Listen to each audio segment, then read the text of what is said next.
The stagecoach lurched violently as another gust of wind slammed against its side, and Willa Norton pressed her gloved hands against the cold wooden wall to steady herself, wondering if this journey to Colorado territory would be her last. She had left Kansas City 3 days ago with such hope in her heart, carrying everything she owned in 2 worn carpetbags, and clutching a letter from her brother in Denver promising work at his mercantile. Now, as November 1875 brought its fury down upon the plains, she questioned every decision that had led her to this moment.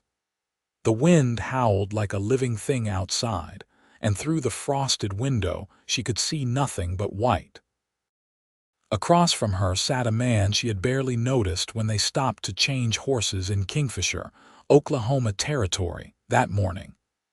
He had boarded quickly, his hat pulled low, his collar raised against the cold.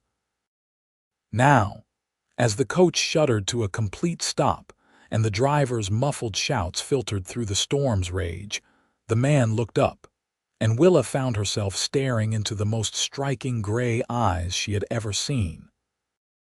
"We have stopped," she said, stating the obvious because the silence between them felt too heavy. "Yes, madam." His voice was deep, roughened by cold and something else. Weariness, perhaps. He was younger than she had first thought, maybe 25 or 26, with dark hair that curled slightly at his collar and a strong jaw shadowed with several days of stubble. "Sounds like the driver is arguing with someone." The coach door flew open, bringing with it a blast of snow and ice that made Willa gasp. The driver, a grizzled man named Pete whom she had come to know during their journey, stuck his frost-covered face inside. "We cannot go on. The trail has vanished completely and the horses are about done. There is an old way station about 100 yards east, or what I think is east. We are making for it now." "How long until we can continue?" the man across from Willa asked. Pete's expression was grim. "This storm is unlike anything I have seen in 30 years of driving these routes." "Could be a day, could be more." "More," Willa heard the tremor in her own voice. "But I must reach Denver. My brother is expecting me." "Your brother will have to wait, miss. You will be dead if we try to push through this."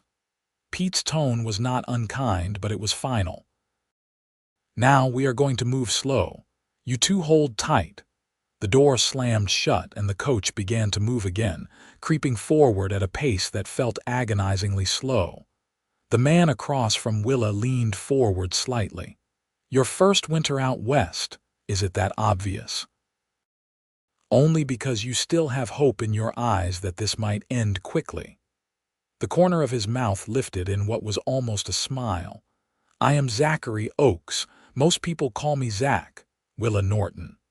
She adjusted her bonnet, which had gone askew during one of the violent lurches. "And I suppose you have seen storms like this before." "A few. Usually had better shelter than a stagecoach, though." He glanced toward the window, where the white had somehow grown even more impenetrable. "That way station Pete mentioned better have a good stove and plenty of wood, or we are all in for a rough time." The coach jolted to a stop again, this time with more finality. Voices shouted outside, and then Pete was back along with his partner, a younger man named Samuel. "We are here." "Such as it is. Come on, quickly now." Willa had never experienced cold like what greeted her when she stepped out of the coach. It drove through her wool coat and dress like knives, stealing the breath from her lungs. She could barely see the structure in front of them, just a dark shape against the swirling white. Strong hands gripped her arm, and she realized Zachary had moved beside her. "Stay close," he said, his mouth near her ear so she could hear him over the wind. "Do not let go." She did not. They stumbled through snow that was already knee-deep, and every step felt like walking through molasses. Her skirts grew heavy with ice, and she was certain she would fall, but Zachary's grip never loosened. Pete and Samuel were somewhere ahead. and she could hear the horses' frightened whinnies behind them. Then they were inside, and the world became marginally quieter. The way station was small, just one room with a fireplace, a rough table, 2 benches, and what looked like a pile of old blankets in the corner. But it had 4 walls and a roof, and at that moment it seemed like a palace. "Get that fire going," Pete barked to Samuel. "I need to see to the horses." "There is a lean-to around back." "I will help," Zachary said immediately, already turning back toward the door. "No," Pete shook his head. "You stay here with the lady, Samuel, and I can handle it. You make sure she does not freeze." He looked at Willa. "There should be supplies here. This station gets used regular in the warmer months. Check that chest by the wall." Then he and Samuel were gone, back into the storm, and Willa was alone with Zachary Oakes in a tiny room that suddenly felt even smaller. She moved to the chest Pete had indicated, grateful for something to do with her shaking hands. Inside, she found tins of food, a bag of coffee that felt half full, some dried meat, and several candles. Not much, but more than nothing. "We will not starve, at least. That is something." Zachary was examining the pile of blankets, shaking them out one by one. Dust filled the air, but they looked intact. "These will help once we get that fire going." Willa moved to the fireplace, where kindling and logs were already stacked. Someone had prepared this place well, though she wondered how long ago. She found matches on the mantel and knelt, her cold fingers fumbling with the small box. "Allow me." Zachary knelt beside her, so close she could feel the warmth of his body even through their layers of clothing. He took the matches from her hands, and she noticed they were steady despite the cold. Within moments, he had a small flame going among the kindling, and they both leaned toward it instinctively, drawn like moths. "You are good at that," she said. "Spent enough nights on the trail to learn." He added larger pieces of wood carefully, nursing the flame. "What takes you to Denver, Miss Norton, if you do not mind my asking?" "Work. My brother owns a mercantile there." She held her hands toward the growing fire, feeling pins and needles as warmth began to return to her fingers. "Our parents died last year, yellow fever. I was living with my aunt in Kansas City, but she passed 2 months ago. My brother is all the family I have left. I am sorry." The words were simple but felt genuine. "That is a lot of loss." "Yes." She looked at him, really looked at him for the first time in decent light. His face was more weathered than his age suggested, with small lines around his eyes that spoke of time, spent squinting into sun and wind. But there was a gentleness there too, something in the set of his mouth that contradicted the hardness of a man accustomed to rough living. "And you? Where were you headed?" "Denver as well. Looking for work on one of the big ranches north of the city. I have been cowboying for 8 years now, since I was 17. Figured it was time to find a steady place instead of drifting from outfit to outfit." The door burst open again, and Pete and Samuel stumbled in, covered in so much snow they looked like moving drifts. "Horses are settled," Pete said, his teeth chattering. "As settled as they can be in this mess. That lean-to is half collapsed, but it will keep the worst of the wind off them." Samuel moved immediately to the fire, nearly pushing Willa aside in his desperation for warmth. She stood and moved back, giving the men room. Zachary stood as well, his hand briefly touching her elbow in a steadying gesture. "How bad is it?" Zachary asked Pete. The old driver shook his head, removing his ice-crusted hat. "Bad as I have ever seen. Visibility is maybe 5 feet, and the wind is strong enough to knock a man down. Temperature is dropping too. We are not going anywhere for at least a day, maybe more." "What about supplies?" Willa asked. "We found some food, but is it enough for 4 people?" Pete moved to the chest and examined the contents, his expression grave. "We will need to ration, but we have the horse's feed if it comes to that. though I would rather not." He pulled out the bag of coffee and held it up like a prize. "At least we will not go without coffee. A man can bear a lot if he has coffee." They spent the next hour organizing their meager supplies and making the space as comfortable as possible. The fire grew stronger, and the room slowly warmed, though drafts whistled through gaps in the walls. Night was falling, though it was hard to tell with the storm raging outside. The world beyond their small shelter had ceased to exist, swallowed by wind and snow. Willa made coffee, using one of the battered pots she found hanging by the fireplace. The act of doing something normal, something domestic, helped calm the anxiety that kept trying to claw its way up her throat. Zachary organized the blankets, shaking out each one and folding it neatly. Pete and Samuel huddled by the fire, discussing in low voices whether they should have turned back when the weather first turned. "Here." Willa handed Zachary a cup of coffee, steam rising from its surface. "It is not good coffee, but it is hot. Hot is all that matters." He wrapped his hands around the tin cup, and she saw they were red and chapped from the cold. "Thank you." They stood together, slightly apart from the other two men, and sipped the bitter brew. The wind howled outside like a living creature trying to get in, and the small building creaked and groaned under the assault. Willa had never felt so far from civilization, so removed from everything familiar and safe. "Are you frightened?" Zachary asked quietly. She considered lying, then decided against it. "Yes, a little, maybe more than a little." "That is sensible. This is frightening." He looked down at his coffee, then back at her. "But Pete knows what he is doing, and this station is sturdy. We will be all right. You sound very certain." "I am good at sounding certain even when I am not." That almost smile again. "But in this case, I believe it. We have shelter, fire, and food. That is more than many people caught in storms like this can say." Willa thought about that and found it comforting despite herself.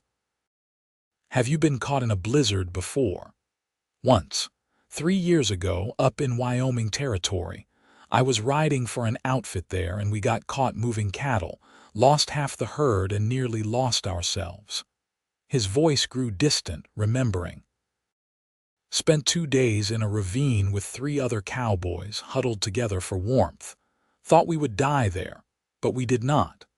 Sun came out on the 3rd day, bright and cold, and we made our way back to the ranch. That must have been terrifying. It was, but it taught me something. When you cannot fight something, you have to wait it out. Save your strength for when you can act." He finished his coffee and set the cup on the table. "So that is what we will do here. Wait it out." Pete called them over for a dinner of hardtack and dried beef, washed down with more coffee. It was not much, but the warmth of food in her belly helped Willa feel more human. They sat around the fire, and Pete told stories about other storms he had weathered, other close calls on the frontier. Samuel, who turned out to be only 19 and on his first season driving Stagecoach, listened with wide eyes. "Why do you do this?" Willa asked Pete during a lull in the stories. "If it is so dangerous, why keep doing it?" The old man considered the question, his weathered face thoughtful in the firelight. "Because someone has to. People need to get from place to place, and they need their goods moved. Mail has to go through. I could sit safe in some town, I suppose, work in a store or a saloon. But that is not living, not for me." He looked at her. "You understand that, I think. You left safety to come out here." "I did not have much choice." "There is always a choice. You could have stayed in Kansas City, found work there, made a life. But you chose to go to your brother to start fresh somewhere new. That takes courage." He nodded approvingly. "You will do fine out here, Miss Norton." The words warmed her more than the fire. She glanced at Zachary and found him watching her with an expression she could not quite read. As night deepened, they arranged their sleeping spots. Pete and Samuel took one side of the room, piling blankets on the floor near the fire. Zachary insisted that Willa take the space closest to the hearth on the other side, where it would be warmest, and positioned himself between her and the door. It was a protective gesture, and she appreciated it more than she could say. Lying on the hard floor, wrapped in musty blankets, listening to the storm rage outside, Willa thought about all the choices that had brought her here. If her parents had not died, if her aunt had been younger, healthier, if she had accepted the marriage proposal from the store clerk back in Kansas City, a safe but loveless match. Any different choice, and she would not be here now, stranded in a tiny way station with 3 strangers while a blizzard tried to tear the world apart. "Are you still awake?" Zachary's voice was soft, barely audible over the wind. "Yes. Try to sleep. Tomorrow may be a long day. I keep thinking about all the things that led me here, all the small decisions." "I know what you mean." A pause. "I almost did not take this coach. I had a chance at work on a ranch near Kingfisher, but something told me to keep moving. Now here I am." "Do you regret it?" "No." The answer came without hesitation. "No, I do not think I do." Willa fell asleep with that quiet certainty in her ears. And despite everything, she slept better than she had expected. She woke to gray light filtering through the frost-covered windows and the smell of coffee brewing. Zachary was already up, tending the fire, while Pete stood at the window peering out at the storm. "Still coming down," Pete announced. "Cannot see a blessed thing. We are here another day at least." Willa sat up, every muscle in her body protesting.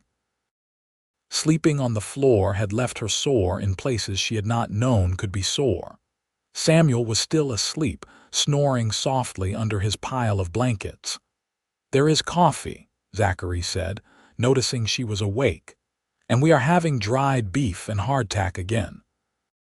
I would apologize for the menu, but I do not think it will improve anytime soon." "It sounds wonderful." She stood, wrapping a blanket around her shoulders, and moved to the fire. The room was cold despite the flames, drafts finding every crack and crevice. "How long have you been awake?" "A while.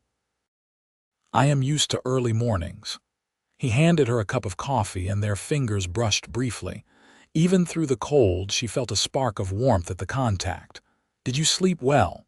"Better than I thought I would." She sipped the coffee, grateful for its bitter heat. "Thank you for giving me the warmest spot. Could not have a lady freezing while I stayed comfortable. I suspect none of us were very comfortable." "No," he agreed with a slight smile, "but some discomforts are worse than others." They fell into an easy rhythm that day, the 4 of them confined to their small space while the storm continued its assault. Pete told more stories. Samuel, once he was fully awake, proved to have a harmonica and played surprisingly well, filling the room with melancholy tunes that somehow fit their situation perfectly. Zachary maintained the fire with the dedication of a man who understood how crucial it was to their survival. And Willa found herself watching him, noting small things. The careful way he rationed the wood, making sure they had enough but never letting the fire burn too low. The way he always served others before himself when they ate, the quiet strength in his hands as he worked. He was handsome, she realized, though in a rough-hewn way that was entirely different from the men she had known back east. There was nothing soft about Zachary Oakes, but there was a fundamental decency that showed in everything he did. "Tell us about Denver," she said to him in the afternoon, when Pete and Samuel had fallen into a doze and the room was quiet except for the wind. "You have been there before, a few times. It is growing fast. Maybe 10,000 people now, maybe more. Got a railroad connection, so goods come in regular.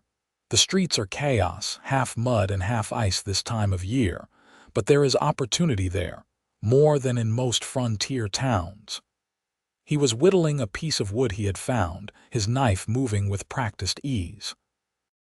Your brother's mercantile, it is established. He has had it for 3 years. He writes that business is good, that Denver is booming with all the mining nearby. She watched his hands work. What will you do if you cannot find ranch work? Find something else. I can do most things that need doing. I have worked cattle, broken horses, built fences, driven freight wagons. A man who is willing to work can usually find it. He looked up from his whittling. What about you? Your brother, he has work for you specifically. He needs someone to manage the store while he handles the buying and selling. His wife died in childbirth 2 years ago along with the baby. He needs family around and I need somewhere to be. It seemed like it would work for both of us. I am sorry about his wife. That is hard. Yes. She thought of her sister-in-law, a cheerful woman she had met only twice. He has not been the same since, according to his letters. I hope I can help him somehow. I am sure you will. You seem like someone who helps. He said it simply, as a statement of fact, and Willa felt a flush of pleasure at the compliment. The afternoon stretched on. They ate another sparse meal. They told stories about their lives, carefully curated tales that revealed some things and hid others. Willa learned that Zachary was from Missouri originally, that he had left home at 17 after his father died, and the farm had to be sold to pay debts. He had drifted west, picking up work where he could, learning the skills of a cowboy and the ways of the frontier.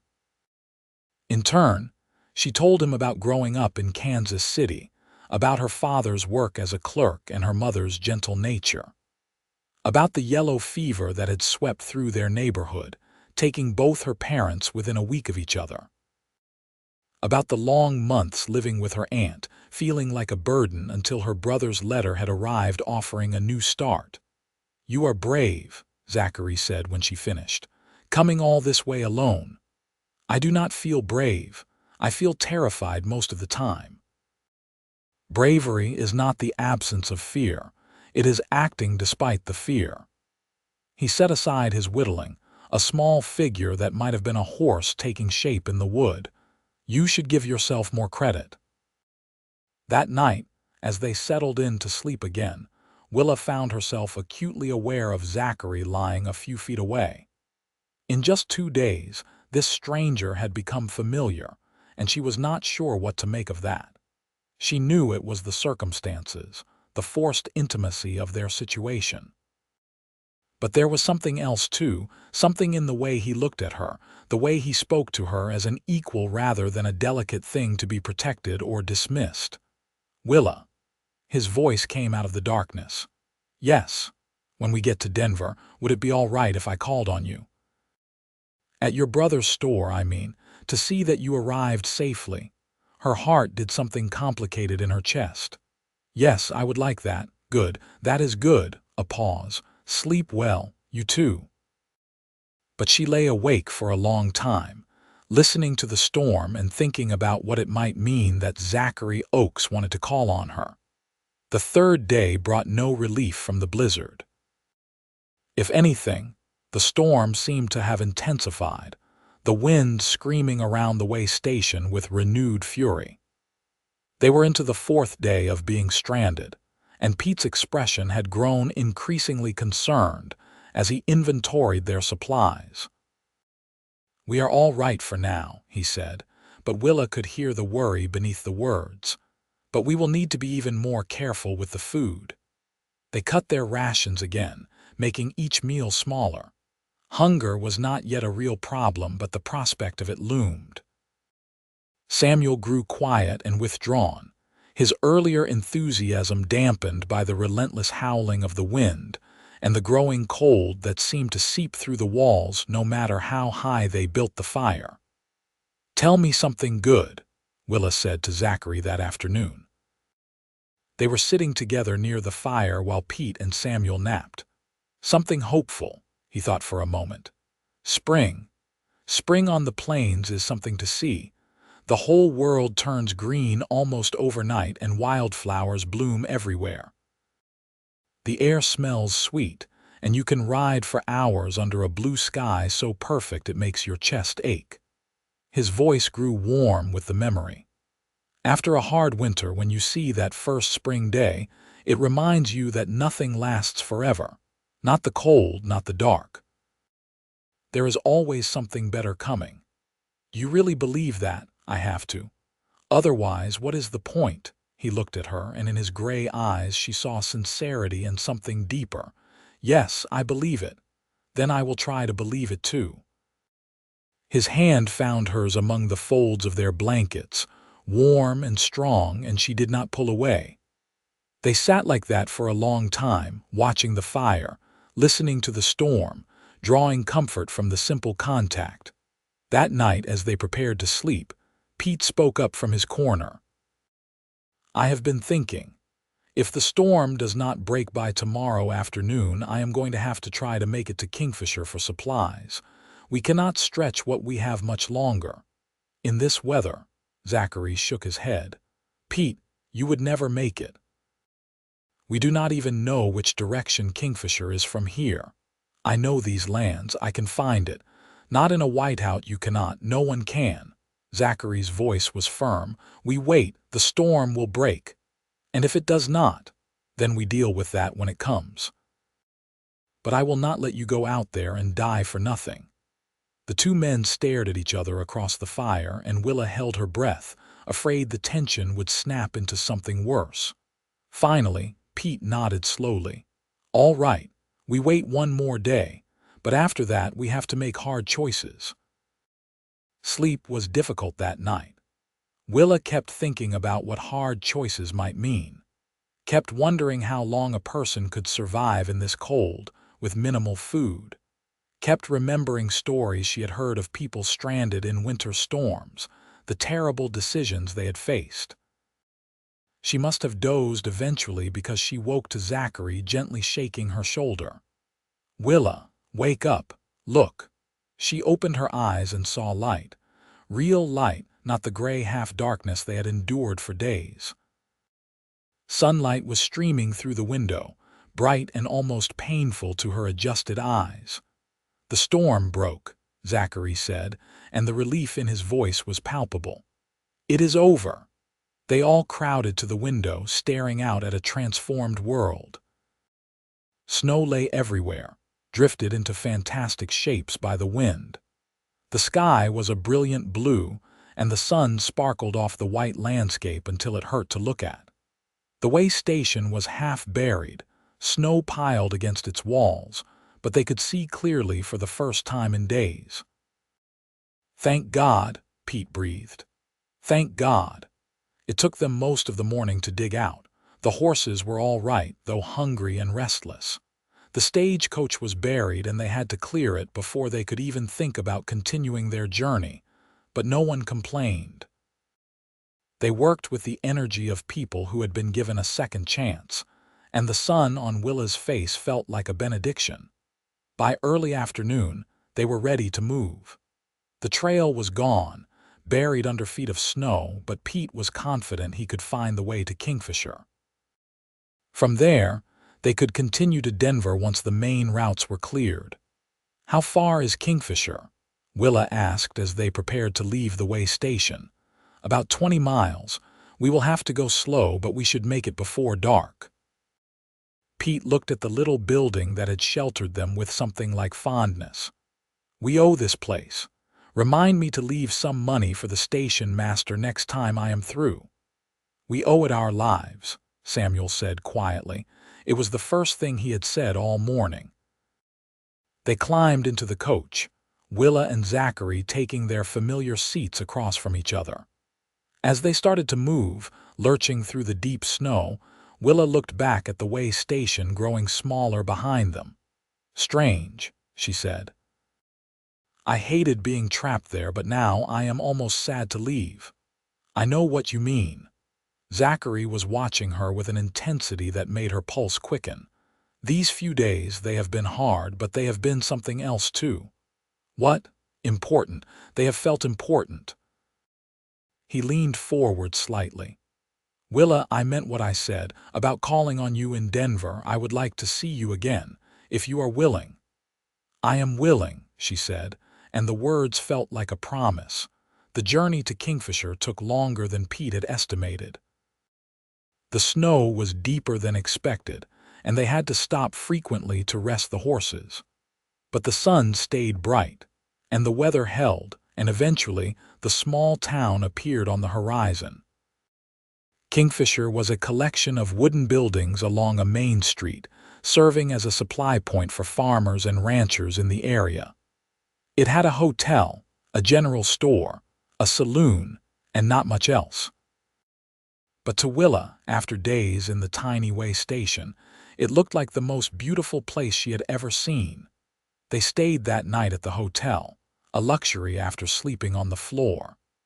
Willa had a real bed, a real room with a door that closed. She cleaned up as best she could with the basin and pitcher provided, washing away days of grime and fear. When she looked in the small mirror, she barely recognized herself. The woman looking back seemed older, harder somehow. Changed. There was a knock at her door. When she opened it, Zachary stood in the hallway, cleaned up himself, his hair still damp. "Would you have dinner with me?" he asked. "The hotel has a dining room, nothing fancy but better than hardtack." "I would love to." They ate beef stew and fresh bread, and it tasted like the finest meal Willa had ever had. The dining room was nearly empty, just a few other travelers who had been stranded by the storm. Zachary told her more about his life, the places he had seen, the work he had done. She told him about her dreams for the mercantile, her hopes that she could make a real home in Denver. "You ever want to stop drifting?" she asked him. "Find a place to settle?" "Yes, that is why I am going to Denver. I am 25 years old and I have nothing to show for it except calluses and a good horse. I want something more." He met her eyes across the table. "I want a life, not just a series of jobs." "That is what I want too, a life. Maybe we can both find it." After dinner, they walked outside despite the cold. The main street was quiet, snow piled high on either side. Above them, stars filled the sky, brilliant and countless. Willa's breath misted in the air and she pulled her shawl tighter. "Cold?" Zachary asked. "A little, but it is worth it. I have never seen stars like this. No city lights to dim them out here." He moved closer, and she was aware of the warmth of his body next to hers. "Willa, I need to tell you something." "What?" "I have known you for 4 days. That is not long at all. But I feel like I have known you much longer, like I was meant to know you." He turned to face her fully.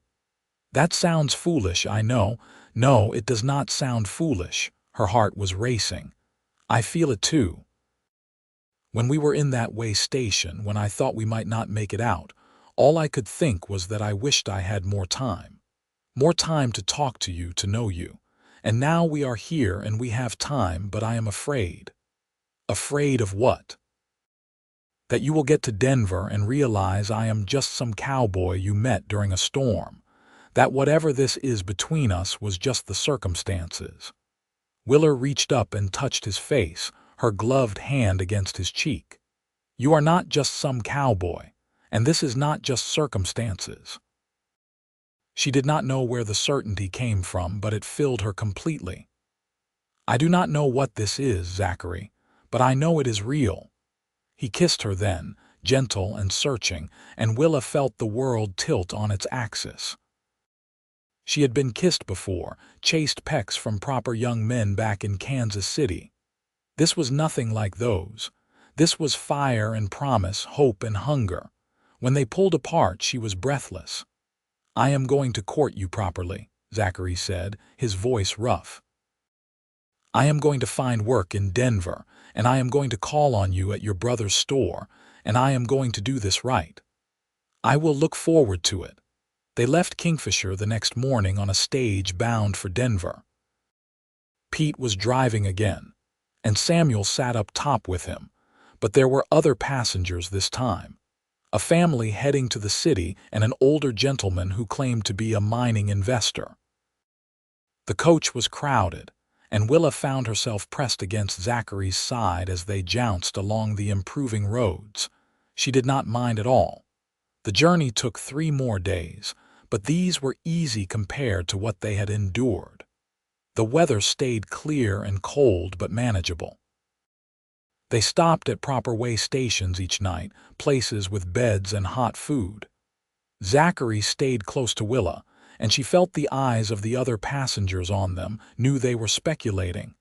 Let them, she thought. Let them wonder. Denver appeared before them on a bright December morning, sprawling and busy and full of life.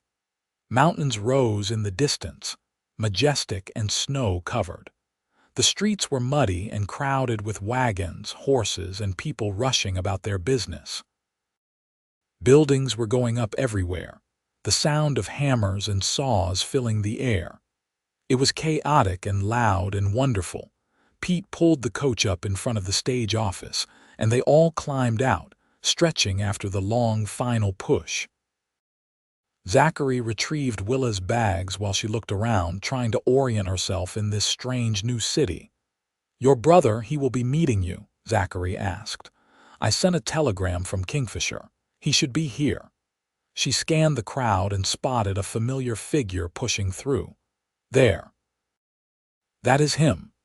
Her brother William looked thinner than she remembered, his face drawn and tired. But when he saw her, his expression transformed with relief and joy. He rushed forward and pulled her into a tight embrace. "Willa, thank God, I got your telegram about the storm. I have been so worried." He pulled back to look at her. "Are you all right?" "I am fine, better than fine." She turned to Zachary, who stood a respectful distance away. "William, this is Zachary Oakes. We were stranded together during the blizzard. He helped keep me safe." William extended his hand immediately, and Zachary shook it. "Then I owe you a debt, Mr. Oakes. Thank you for looking after my sister." "She did not need much looking after. Your sister is stronger than you might think." William studied Zachary for a moment, and Willa saw understanding dawn in his eyes. "Well, Mr. Oakes, do you have a place to stay in Denver?" "Not yet. I was planning to find a boarding house and then start looking for work." "Then perhaps you would do me the honor of staying above my store for a few days. I have a spare room since Willa will be taking the one that was my wife's sewing room. It is not much, but it would give you a base while you search for employment." Zachary looked startled. "That is generous, but I could not impose. You helped my sister. It is not an imposition." William's voice was firm. "I insist." Willa caught Zachary's eye and smiled. Her brother was a good man, she had always known that, and he clearly saw which way the wind was blowing. The Mercantile was on a busy corner, a solid 2-story building with living quarters above. The store was well stocked and clean, clearly successful. William showed them upstairs, where 3 rooms opened off a central living area. He gave Willa the larger of the 2 spare rooms with a window overlooking the street. Zachary got the smaller one, but it was comfortable enough, with a bed, a chair, and a small stove. "I need to get back to the store," William said. "Willa, rest today. We can talk about your duties tomorrow." "Mr. Oakes, you are welcome to stay as long as you need. Dinner is at 7. He paused at the top of the stairs. "And Mr. Oakes, my sister is very dear to me. I trust you will remember that." "I will, sir." When William was gone, Willa and Zachary stood in the small living area, suddenly awkward with each other. During their journey, circumstances had kept them close, given them purpose. Now, in the light of day in a normal setting, everything felt different. "Your brother seems like a good man," Zachary said finally. "He is, and he knows." Willa felt her cheeks warm. "He knows how I feel about you. How do you feel about me?" She had always been taught that women should be demure, should let men lead. But her time in the way station, her survival of the storm, had changed something fundamental in her. "I feel like I found something I did not know I was looking for. I feel like I want to know everything about you." I feel like when I look at you, I see something that could be my future." She took a breath. "Does that frighten you?" "Yes and no." He moved closer.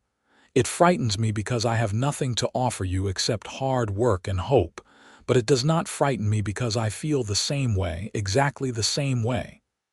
Then we will figure it out, together." He kissed her again, longer this time, and Willa felt the last of her doubts melt away. This was right. Improbable, too fast, defying all logic, but right. Over the next weeks they fell into a rhythm. Willa learned the mercantile, discovering she had a knack for dealing with customers and managing inventory. Her brother began to rely on her, and she saw life slowly return to his eyes as the burden of running everything alone eased. Zachary found work at a large ranch north of the city, breaking horses. The pay was good, and the foreman was impressed with his skills. He rode out before dawn each day and returned in the evenings, often exhausted but satisfied. And every night, he had dinner with Willa and William, and afterward he and Willa would sit by the stove and talk for hours.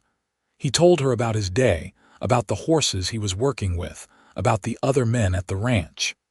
She told him about the mercantile, about the customers and their stories. They talked about their pasts and their dreams for the future. They talked about everything and nothing, and Willa had never been happier. Christmas came, and they celebrated together, the three of them. William gave Willa a beautiful shawl, and she gave him a watch she had found in the mercantile's inventory. Zachary carved them both small figures, a horse for William and a bird for Willa, its wings spread as if in flight. "It is beautiful," she said, turning the carving over in her hands. "When did you have time to make this?" "I have been working on it for weeks, every night after you went to bed." He looked almost embarrassed. "I wanted to give you something that meant something." "It does. It means everything." On New Year's Eve, Zachary asked William for permission to court Willa formally. William gave it without hesitation, saying he had never seen his sister so happy. That night, standing on the building's roof under a sky full of stars, Zachary held Willa close as the city celebrated below them. "I love you," he said. "I know it is too soon, I know we have not known each other long, but I love you and I need you to know that. It is not too soon, and I love you too." She kissed him, cold air and warm lips and the taste of joy. "I think I have loved you since that first day in the way station when you held my arm in the storm and told me not to let go. I am never letting go." Winter turned slowly to spring. Zachary moved into a boarding house, saying it was proper now that they were courting. But he was at the mercantile every evening, and on Sundays, they went for walks or attended church services together. The city grew to know them as a couple, and Willa wore his love like armor against the world. In March, he proposed properly, with a ring he had saved for months to buy. It was small, just a thin gold band with a tiny diamond, but Willa cried when she saw it. "It is not much," he said. "It is everything." She let him slip it onto her finger. "Yes, yes, I will marry you." They were married in April, in the church on the edge of town, with William standing up for both of them. Willa wore a dress of soft blue wool, and Zachary wore a new suit that made him look uncomfortable but handsome. The ceremony was simple, but when the minister pronounced them husband and wife, Willa felt the rightness of it down to her bones. William gave them the spare room above the mercantile as their first home, refusing to take payment. "You are family," he said simply. "Family helps family." Zachary continued his work at the ranch, and he proved so skilled that the owner offered him a permanent position with better pay. Willa kept working at the mercantile, and together they saved every penny they could. Life was not easy. Money was tight, and the work was hard. There were days when Zachary came home bruised from a bad-tempered horse, and days when Willa dealt with difficult customers until she wanted to scream. But every night, They fell asleep in each other's arms, and every morning they woke up together, and it was enough. More than enough. Summer brought heat and thunderstorms that reminded Willa of the blizzard that had brought them together. She thought often of those days stranded in the way station, how terrified she had been, how uncertain. If someone had told her then that she would find love in that cold little room, she would have thought them mad. But life was strange and surprising and wonderful in ways she could never have predicted. One evening in July, as they sat together watching the sunset paint the mountains pink and gold, Zachary turned to her. "Do you ever regret it, that we met the way we did, that everything happened so fast?" "Never, not for a moment." She took his hand, rough and calloused from his work. "Do you?" "No, I thank God for that storm. I thank God for every moment that led me to you." He kissed her knuckles. "I want to give you everything, Willa. A real house, land, security. I want to give you the world. You already have. Do you not see? You gave me love. You gave me partnership. You gave me a future I can believe in." She leaned into him. "That is the world. Everything else is just details." In August, Willa realized she was pregnant. The knowledge filled her with joy and terror in equal measure. When she told Zachary, he picked her up and spun her around despite her laughing protests, then immediately set her down again, afraid he might hurt the baby. "We are going to have a family," he said, wonder in his voice. "A real family." "Yes, we are." William was delighted at the prospect of becoming an uncle. He insisted they stay above the mercantile at least until the baby came, so Willa would have help. Zachary agreed, though Willa could see it chafed at his pride. He wanted to provide for his family himself. But he was practical enough to accept help when it was needed. The pregnancy was smooth, though Willa tired easily in the later months. She continued working at the mercantile almost until the end, finding that staying busy helped pass the time. Zachary became even more protective, nearly driving her mad with his constant worrying. "I am not made of glass," she told him one evening when he tried to prevent her from carrying a box of supplies. "I know, but you are carrying our child, and I will not risk either of you. The risk of me dying of frustration is higher than the risk of me carrying a box." But she let him take it anyway, because she loved him and because his concern came from love.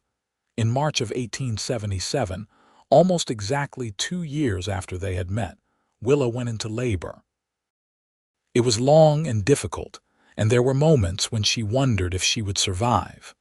But with Zachary holding her hand and the doctor coaching her, she finally brought their child into the world as dawn broke over Denver, a son. They had a son. "He is perfect," Zachary breathed, holding the tiny bundle with a gentleness Willa had never seen in him. "He is absolutely perfect." They named him Thomas after Zachary's father. He had dark hair like his father and gray eyes that would lighten to match Willa's blue as he grew. He was healthy and loud, and Willa had never loved anything as much as she loved this small, squirming person they had created. The months after Thomas's birth were exhausting and joyful in turns. Willa learned to navigate the demands of motherhood while Zachary worked even harder, determined to give his family everything they needed. William was a doting uncle, often watching Thomas so Willa could get a few hours of rest. When Thomas was 6 months old, Zachary came home with news.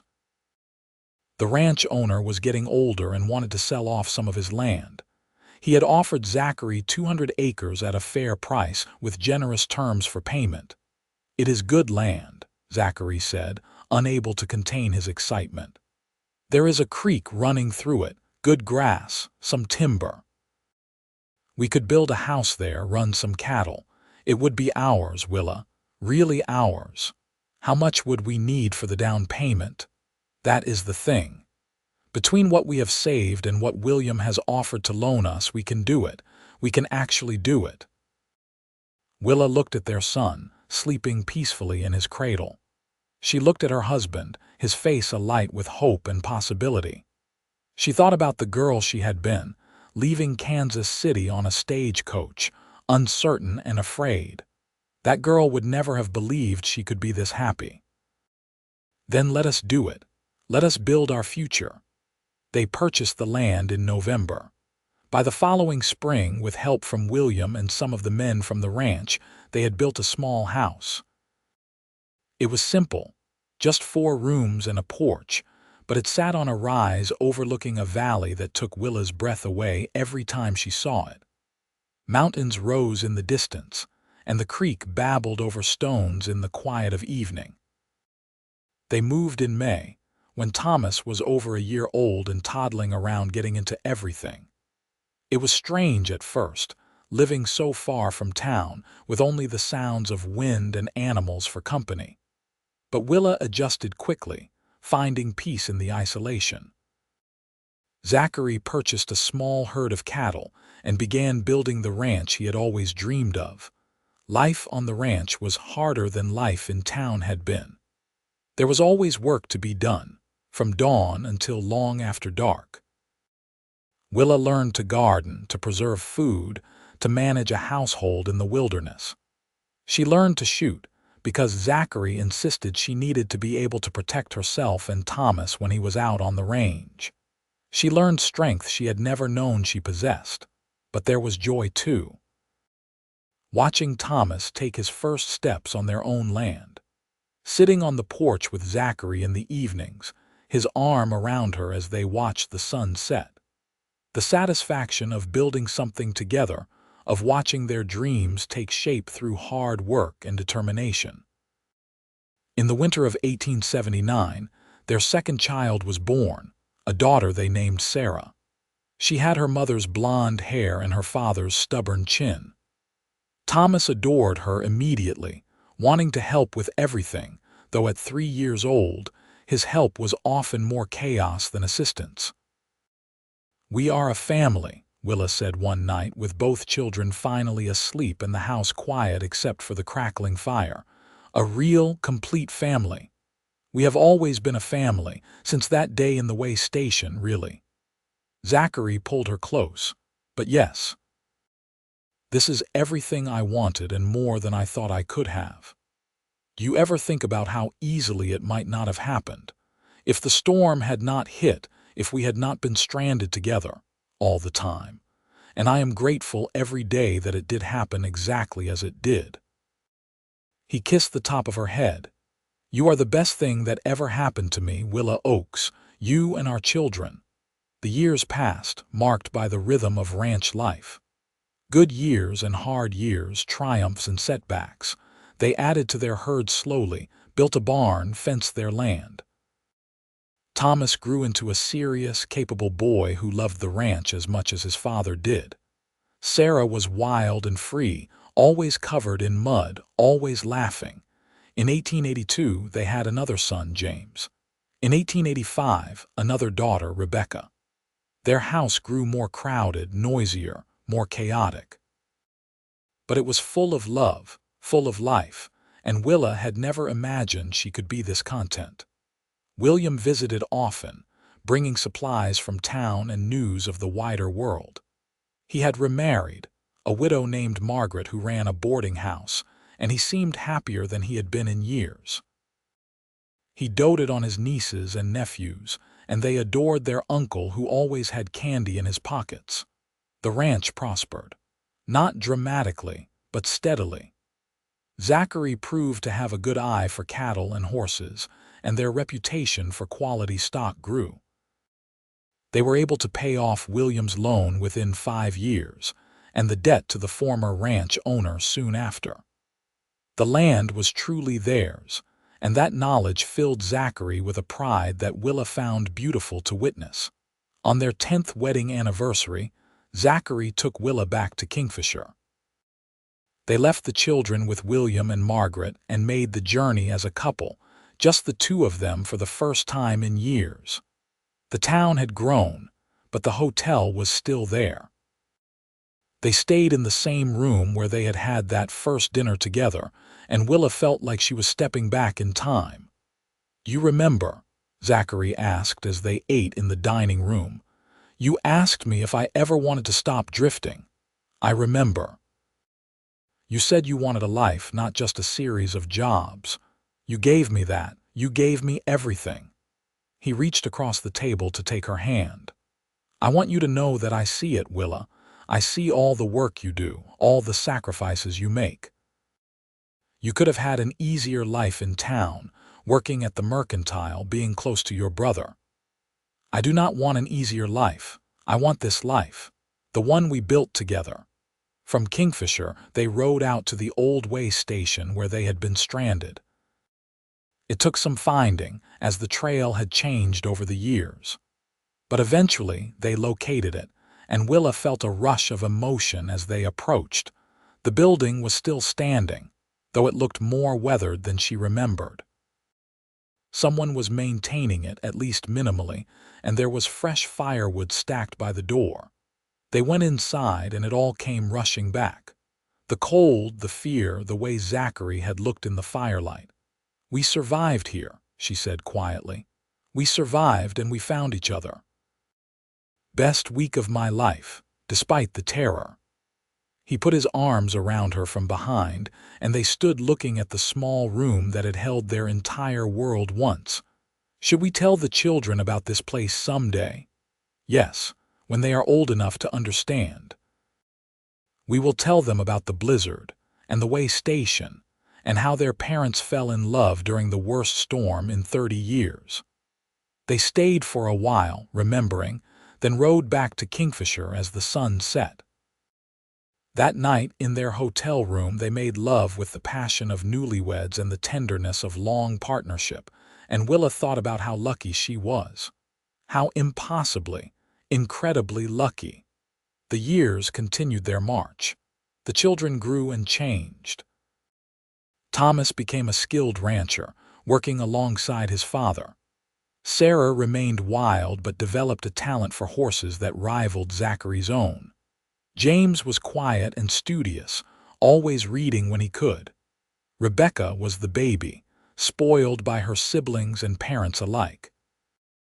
Zachary's hair began to show gray at the temples. Willa found lines around her eyes when she looked in the mirror, but they were happy lines, earned through years of laughter. Their bodies bore the marks of hard work and harder weather, but they wore them with pride. In 1890, Thomas married a girl from town, a sensible young woman named Anna who loved the ranch immediately. They built a small house on the far corner of the property, and Willa delighted in becoming a grandmother when Anna gave birth to a son the following year. "We are getting old," she said to Zachary the night they heard they had a grandson. "Speak for yourself. I am in my prime." But he was grinning, and she saw the joy in his eyes. "A grandfather, can you believe it? I can barely believe I am a mother sometimes, let alone a grandmother. Where did the time go? I do not know, but I am glad I spent it with you." He pulled her into his arms as easily as he had 15 years before, 20 years before. "I would do it all again, exactly the same, even the blizzard, especially the blizzard." Sarah left home in 1893 to train horses at her ranch in Montana. It broke Willa's heart a little, but she understood. Her daughter needed to find her own path, just as Willa had once needed to leave Kansas City. James announced he wanted to study law, and though it was different from what Zachary had envisioned for his children, he supported his son completely. "They have to live their own lives," he said when James left for school in Denver. "We raised them to be independent. We cannot complain when they actually are." Rebecca showed every sign of being content to stay on the ranch, developing a talent for the business side that neither Zachary nor Thomas possessed. She kept the books, managed the sales, negotiated with buyers. By 16, she was indispensable.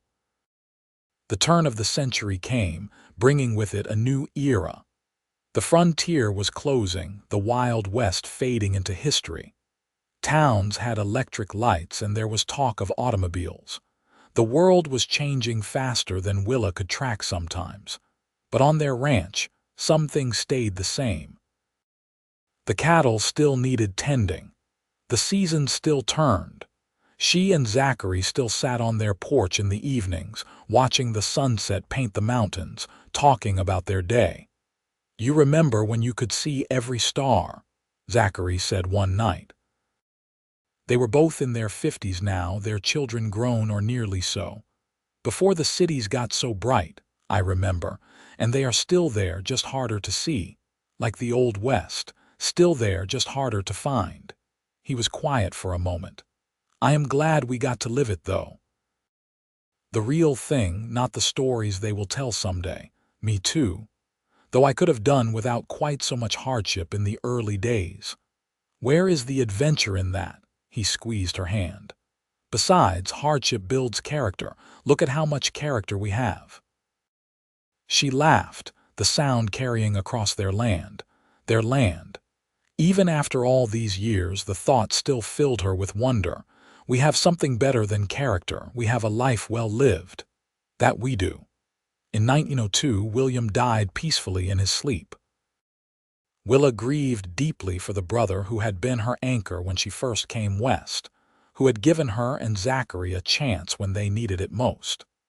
But she was grateful he had lived long enough to see her happy, to know his nephews and nieces, to have found love again with Margaret. The ranch continued to thrive. Thomas and Anna had 3 more children, filling the property with grandchildren who ran wild and free just as their parents had. Sarah came home for visits, full of stories about Montana and the horses she trained. James passed his bar exam and opened a practice in Denver, making both his parents proud even if they did not fully understand what he did all day. And Rebecca, their baby, married a neighboring rancher's son and stayed close, giving Willa and Zachary even more grandchildren to spoil. "We are old," Willa said to Zachary on their 30th anniversary. It was spring, and the valley was green and alive, just as he had described to her so many years ago. "We are actually old, and we have a dozen grandchildren. 13. Sarah's daughter just had a baby."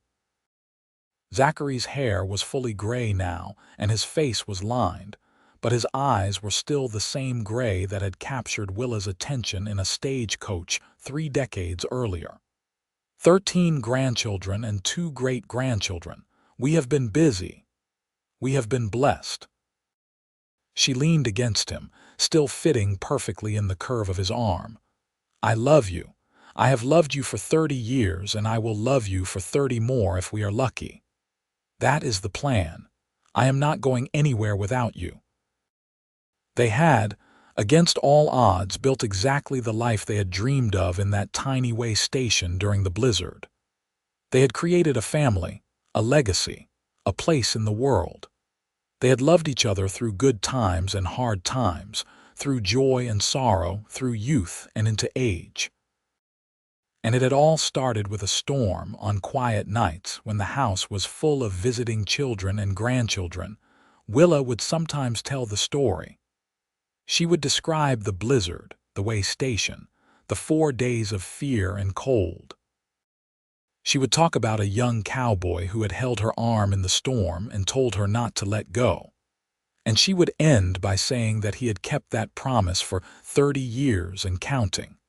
The children loved the story, though the older ones rolled their eyes, having heard it dozens of times. But Willa never tired of telling it, and Zachary never tired of hearing it. Because it was their story, the foundation of everything they had built. In their 60s now, they slowed down but did not stop. Zachary still worked cattle, though he let Thomas handle more of the heavy work. Willa still kept house, though Rebecca and Anna helped more often.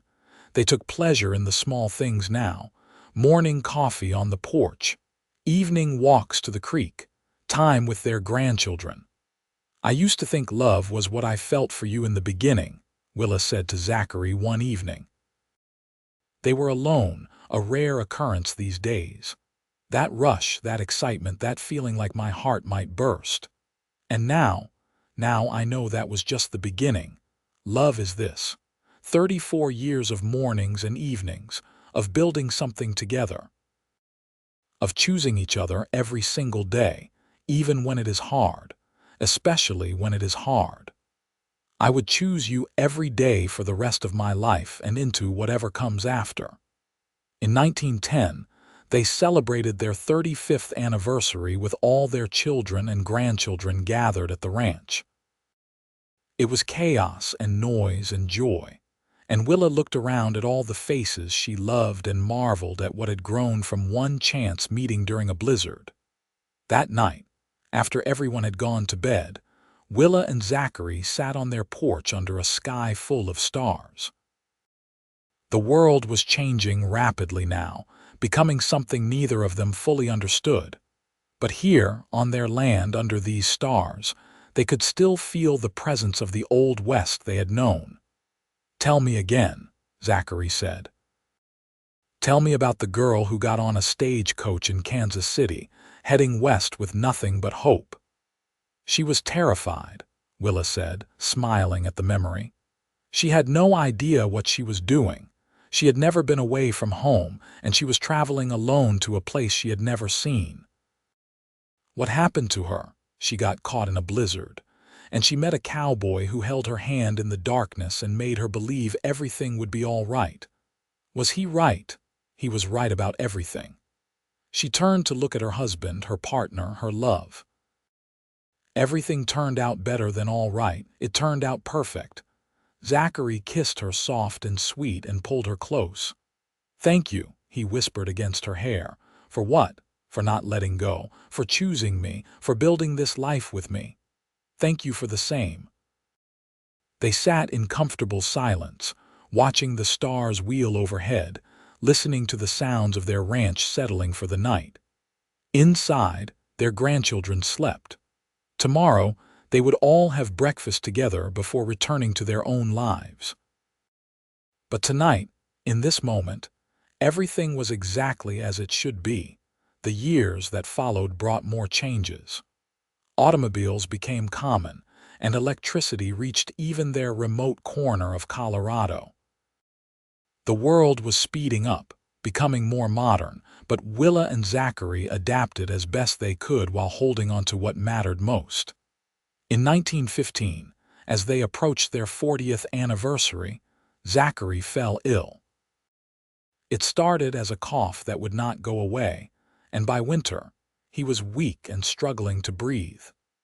The doctor said his lungs were damaged, probably from years of breathing dust and smoke on the range.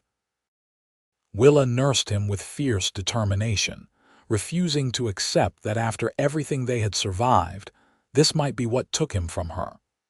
But as winter turned to spring, it became clear that determination was not enough. "Do not leave me," she whispered one night, holding his hand as he struggled for breath. "Please, I cannot do this without you." "You can do anything," he said, his voice weak but certain. "You are the strongest person I know. You got on a stagecoach alone and traveled into a blizzard. You survived, you built a life, you raised 4 children, you can do anything. Not this, not without you, Willa."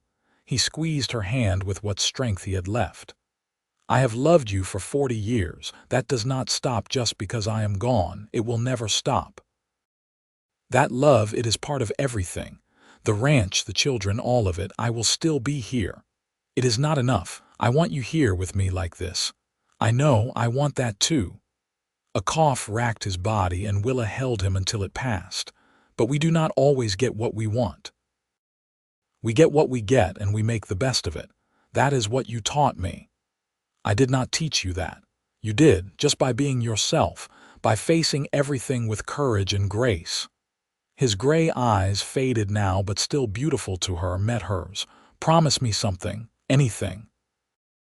Do not spend your time grieving. Live, keep living. Be with the children, the grandchildren. Sit on that porch and watch the sunset. Think of me sometimes, but do not let missing me stop you from being happy. I cannot promise that. Try for me." On a clear April morning in 1915, Zachary Oakes died in his sleep, with Willa holding his hand. He was 64 years old, and they had been married for 39 years, 11 months, and 3 days. Not quite 40 years, but close enough. The funeral was huge, with people coming from all over the territory to pay their respects. Zachary had been well loved, known as a fair man and a skilled rancher. But to Willa, he had been so much more. He had been her everything. In the weeks that followed, she moved through life in a fog. Thomas handled the ranch. Rebecca managed everything else. Her children surrounded her with love and support, but nothing could fill the hole that Zachary's absence had left. She would find herself sitting on the porch in the evenings, expecting him to come sit beside her. She would turn to tell him something and find empty air. She dreamed of him constantly, dreams where they were young again, where he held her in his arms and promised never to leave. But slowly, painfully, she began to adjust to her new reality. She remembered her promise to him to keep living, and she tried. She played with her grandchildren and great-grandchildren. She helped Rebecca with the books. She tended her garden. She did all the things she had always done, and gradually the sharp edge of grief dulled to a manageable ache. One evening in late summer, she sat on the porch alone and watched the sunset. The mountains were painted gold and pink, and the valley was green and beautiful. She thought about Zachary, about how he had described this scene to her so long ago in a cold way station. He had promised her it would be worth seeing, and he had been right. "I miss you," she said aloud to the empty air. "Every day I miss you, but I am still here. I am still living like I promised. I hope that makes you happy." A breeze picked up, warm and gentle, ruffling her hair.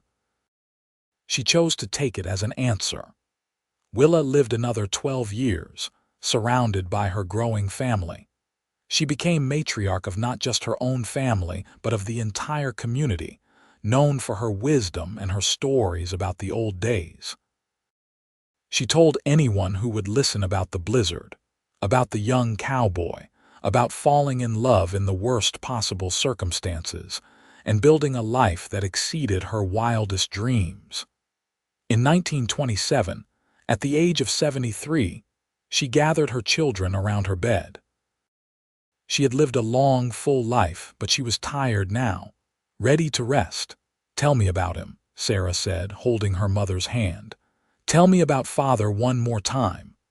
So Willa told the story again, about a stagecoach in a blizzard, about a way station that became a sanctuary, about a man who held her arm in the storm and told her not to let go, about 40 years of love and partnership, of building a life together from nothing but hope and determination. "He was waiting for me," she said at the end, her voice growing faint. "In that way station, in that storm, he was waiting, and I found him. And everything after that was just us choosing each other every single day." "We love you, Mother," Thomas said, his voice thick with tears. "I know, and I love all of you. You are the best thing your father and I ever made." She smiled, looking at each of her children in turn. "But I think it is time for me to go find him. I have kept him waiting long enough." Willa Norton Oakes died on a clear October evening with all 4 of her children at her side. She was buried next to Zachary on a hill overlooking their ranch, their graves marked with simple stones that bore their names and the dates of their lives. But their real legacy was not in stones. It was in the ranch that still operated under Thomas's management, in the grandchildren and great-grandchildren who carried their names and their values, in the stories that would be passed down through generations about a blizzard, a way station, and a love that had endured everything life could throw at it. Years later, one of their great-great-grandchildren would make a pilgrimage to the old way station, wanting to see where it all began. The building was barely standing by then, weathered by decades of storms. But it was still there, a testament to the fact that some shelters endure. Some sanctuaries remain even when everything around them changes. Standing in that small room, looking at the old fireplace, The great-great-grandchild tried to imagine what it must have been like.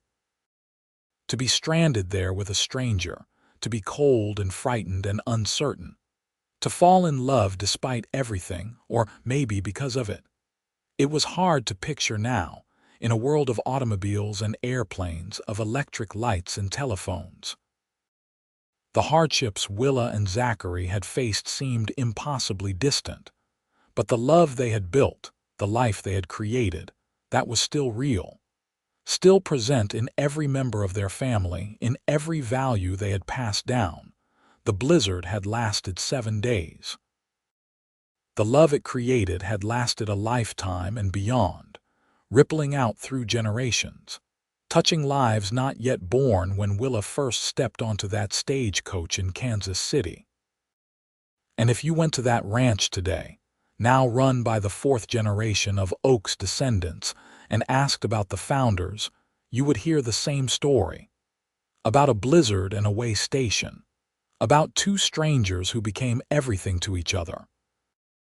About a love that started in the worst possible circumstances and became the foundation of everything that followed, because some storms, no matter how fierce, bring unexpected gifts, and sometimes being stranded is exactly what you need to find your way home.